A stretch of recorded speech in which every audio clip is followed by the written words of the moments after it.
ഷാനവാസും ആദിലയും നൂറയും പിണങ്ങി കഴിഞ്ഞതിന് ശേഷം അനുമോൾ അവിടേക്ക് വരികയാണ്.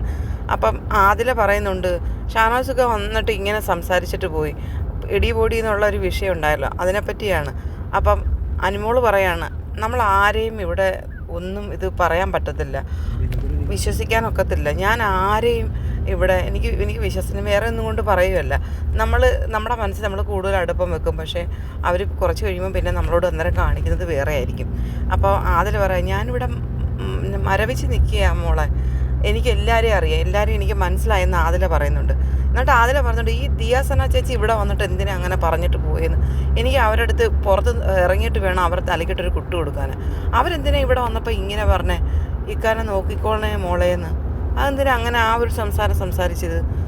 എല്ലാവരും കളിക്കാനാണ് വന്നത്, അപ്പോൾ അവരവരുടെ ഇതിൽ അവരോട് നിന്ന് കളിക്കട്ടെ. പിന്നെ നമ്മൾ ആ ഒരു ഇത് വെച്ച് സംസാരിക്കും, നമ്മളോട് സംസാരിച്ചത് വെച്ച് നമ്മൾ നല്ലോണം സംസാരിക്കുന്നത്. ഇപ്പം നമ്മൾ മാത്രമല്ലല്ലോ, ഇവിടെ എല്ലാവരും പറഞ്ഞില്ലേ എടി പൊടി എന്നുള്ള വിളി ആർക്കും അത്ര ഇഷ്ടപ്പെടത്തില്ല. അത് പുള്ളി അത് ചിന്തിക്കണ്ടായോ? ഇവർ സംസാരിച്ചുകൊണ്ടിരുന്നിടത്തേക്ക് ലക്ഷ്മി അങ്ങോട്ടത്തേക്ക് വരികയാണ്. അപ്പം ലക്ഷ്മി വന്നിട്ട് പറയാണ്, ഇന്ന് വരെ പറഞ്ഞ കാര്യങ്ങളൊന്നും ഇനി നാളത്തേക്ക് പറയാൻ പാടില്ല, ഇതുവരെ ഉള്ളതെല്ലാം കഴിഞ്ഞു, നാളത്തേക്ക് ഫോർവേഡ് ചെയ്ത് വെക്കരുത്. അപ്പോൾ അനുമോൾ ചോദിക്കുകയാണ്, പിന്നെ ഇവളാര്, പിന്നെ എന്ത് പറയണം എന്ത് പറയണ്ടെന്ന് നമ്മളല്ലേ തീരുമാനിക്കുന്നത്, അവളാണോ പറയുന്നത്? അപ്പം നൂറ പറയാണ്, ടീച്ചറുടെ പരിവേഷം എടുക്കാൻ നടക്കുക, ഇവളാര് ഇതൊക്കെ പറയാൻ നമ്മളോട് പറയാനായിട്ട്? എന്തോ സംസാരിക്കണമെന്ന് സംസാരിക്കണ്ടെന്ന് നമ്മളാണ് തീരുമാനിക്കുന്നത്.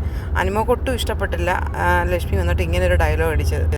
എല്ലാത്തിനും തലയാട്ടി കൊടുക്കാമെന്ന് അനുമോൾ പറയുന്നുണ്ട്.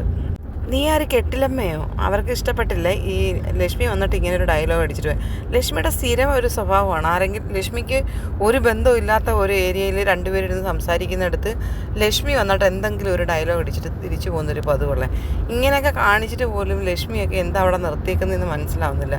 ബിന്നി ഒന്നുമില്ലെങ്കിലും കുറേ കാര്യങ്ങൾ പിന്നീട് നല്ല വശമുണ്ട്, മോശമായിട്ടുള്ള വശങ്ങളുമുണ്ട്. പക്ഷേ എന്തുകൊണ്ടോ ലക്ഷ്മി ഇപ്പോഴും അവിടെ തന്നെ നിൽക്കുക. പ്രേക്ഷകരുടെ കയ്യിലിരിക്കുകയാണല്ലോ കാര്യങ്ങളെല്ലാം.